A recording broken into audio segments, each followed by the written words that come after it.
Hello everyone, Yogita के tarot channel पर आपका स्वागत है।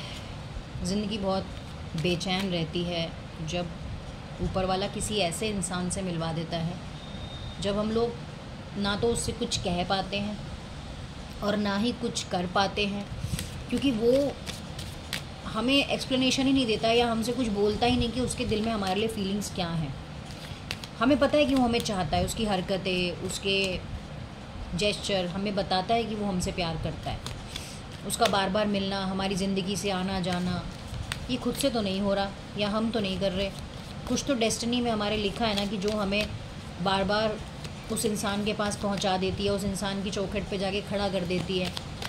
तो आपकी जो स्पेसिफिक पर्सन है जिनके साथ आप किसी भी सिचुएशन में हैं, कांटेक्ट में, नो कांटेक्ट में, इन कांटेक्ट में, ऑन ऑफ में, लेकिन उस पर्सन के दिल में एटलीस्ट आपके लिए क्या है, तो ये फीलिंग जो है वो इन कार्ड्स के द्वारा हम चेक करेंगे और देखेंगे कि आखिरकार ये चाहते क्या हैं, कहना क्या चाहते हैं हमसे।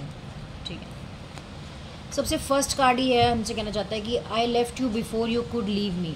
हो सकता है कि कई लोगों के रिलेशनशिप में इस पर्सन को इनसिक्योरिटी हो खुद को लेकर, इन्होंने आपसे सच ना बोला हो, आपसे सारी बातें छुपाई हों, ट्रस्ट इश्यूज़ हों, इनकी लाइफ में आपके अलावा भी कोई और हो, जितना इन्होंने दिखाया हो सकता है ये उतना ना हो, बहुत सारी चीज़ें हैं। तो इनको लगा कि आप इनको छोड़ दोगे, इसलिए इन्होंने आपसे नो कांटेक्ट सिचुएशन की। इनको पता है कि आप दोबारा इनसे मिलेंगे और ये भी आपसे मिलेंगे। ये आपसे आज भी उतने ही अट्रैक्टेड हैं जितना डे वन से अट्रैक्टेड थे। इन्होंने अभी तक आपको लेट गो नहीं किया। अगर आपको हमेशा लगता है कि आपको लोग बोलते हैं इनको लेट गो कर दो, सिचुएशन को लेट गो कर दो, यूनिवर्स पे सरेंडर कर दो, बट ये इंसान करे तो तभी तो रीयूनियन होगा। ये तो कर नहीं रहा, हम तो कर रहे हैं, बट जितना हम हील हो रहे हैं उतना इसका भी तो हील होना ज़रूरी है। वो चीज़ नहीं हो रही है इसकी तरफ से।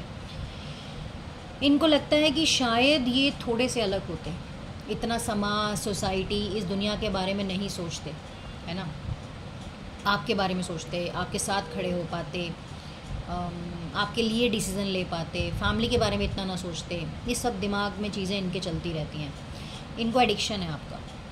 I just near you intoxicating, मतलब जब भी आपके पास आते हैं तो इनको एडिक्शन हो जाता है। इनको ऐसा फील होता है कि आपके बिना नहीं रह सकते, और फिर सोचते हैं कि मुझे अब आपसे दूर जाना ही होगा, क्योंकि अगर ये आपके साथ इतने करीब आएंगे, आपके इतने पास रहेंगे, तो शायद ये बड़ा ही अजीब सा मैसेज आ रहा है, आपके बिना जी भी ना पाए। ऐसी सिचुएशन है इस इंसान की। ये आपसे डरते हैं कांटेक्ट करने से। इनको लगता है कि ये जब भी आपको कांटेक्ट करेंगे तो आप इनसे एक्सप्लेनेशन मांगोगे, इनसे पूछोगे, रीज़न पूछोगे, इनसे कमिटमेंट मांगोगे, और ये इंसान कमिटमेंट नहीं देना चाहता। यही इसकी ज़िंदगी का सबसे बड़ा इशू है। और यू कैन कम क्लोज़र, आप जितना आप इनके करीब आए हो ना, देखो चैनल मैसेज अपने आप ही निकल रहे हैं। हो सकता है कि किसी का पार्टनर तो यहाँ पर बहुत बेताब है किसी से बात करने के लिए। I want to tell you how I feel and I wish I had treated better. देखो अगेन यही रीज़न आ रहा है कि इस पर्सन ने जैसा भी आपके साथ बिहेव किया, इस चीज़ का अफसोस तो इनको बहुत ज़्यादा है। इस चीज़ का अफसोस तो इनको बहुत ज़्यादा है। यहाँ पर वर्क करियर का इशू मुझे सबसे ज़्यादा नज़र आ रहा है। और ये एक चीज़ और है, सिर्फ आप ही इनके ख्यालों में नहीं खोए रहते, ये पर्सन भी आपके ख्यालों में खोया रहता है।